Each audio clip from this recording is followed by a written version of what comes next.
friends, what's up?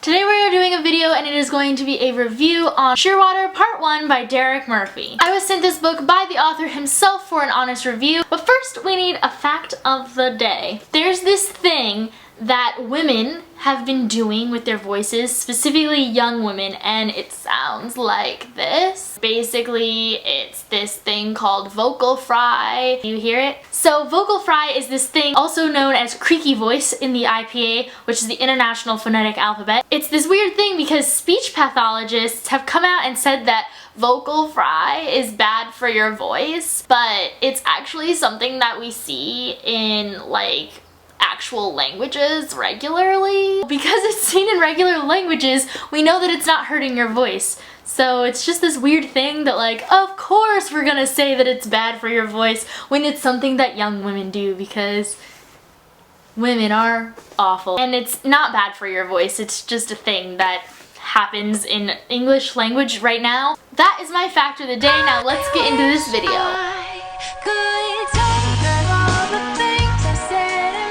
Shearwater Part 1 by Derek Murphy. This is actually only part of the first novel. The full novel comes out in October of 2016 and I am so excited for it to come out. I read this and then realized I didn't actually realize that it was only part of the book until I got to the end and I was like, what? It's over? And I really wanted to see the rest of the story. So I am very excited for October and I will be picking this up. Then I gave this book a 3 out of 5 stars. It did have some issues. There were many moments in this book that I felt that had been done before. They were stereotypical situations. There were stereotypical scenes, stereotypical characters. But regardless of all of those issues, I still really enjoyed this story. It's about mermaids, and the mermaids aspect was something I've never read before, so I was fascinated by that. It's about this girl named Clara who's an American and she is a singer. She's at a school performance, she's singing, she does opera, and she realizes that the cop in the back of the auditorium is looking at her and she just knows it's going to be bad, and it turns out that both of her parents were in a horrible car accident on their way to the performance and they have died.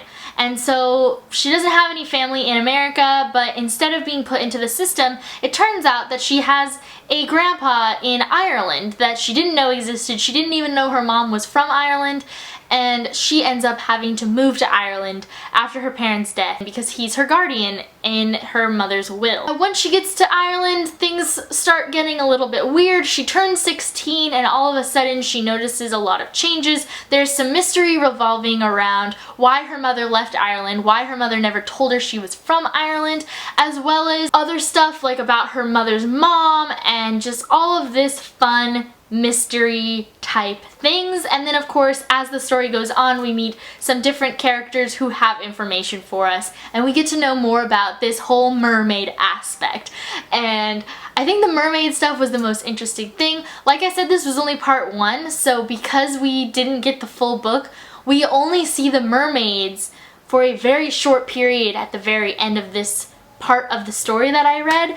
And like I said, very excited to pick up the full book because I really want to get to know the under the ocean information. Like I said, there were some issues that I had with this story. The main one that I want to point out is that the relationship we have between Clara, our main character, and the obvious eventual love interest felt very Bella and Edward from Twilight. I mean, we are dealing with supernatural. There are differences, but just the way that they interacted felt very much like Twilight. And so it was just kind of like, There's also some funny things that happen, like we get this huge description of how beautiful our main character's love interest is, who's supernatural, so it makes sense that he's gorgeous. And after those 2 paragraphs finish, it says it wasn't like he wasn't handsome.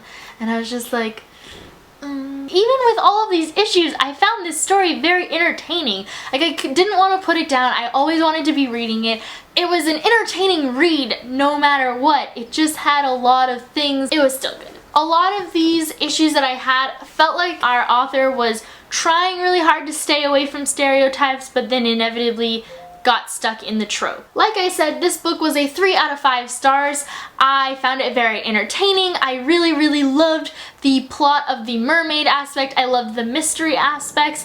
I did have some issues with the characters and with the interactions between those characters, but I do think it's something that you can enjoy. If you really like the idea of a mermaid book, then this might be the one for you.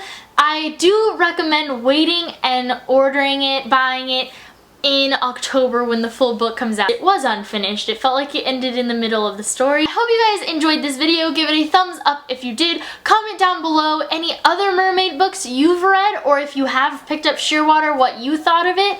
And I hope you guys enjoy Shearwater if you do decide to pick it up. Make sure to follow me on all my social media sites. I use Twitter and Snapchat the most, and I'll see you guys very soon with a new video. Bye!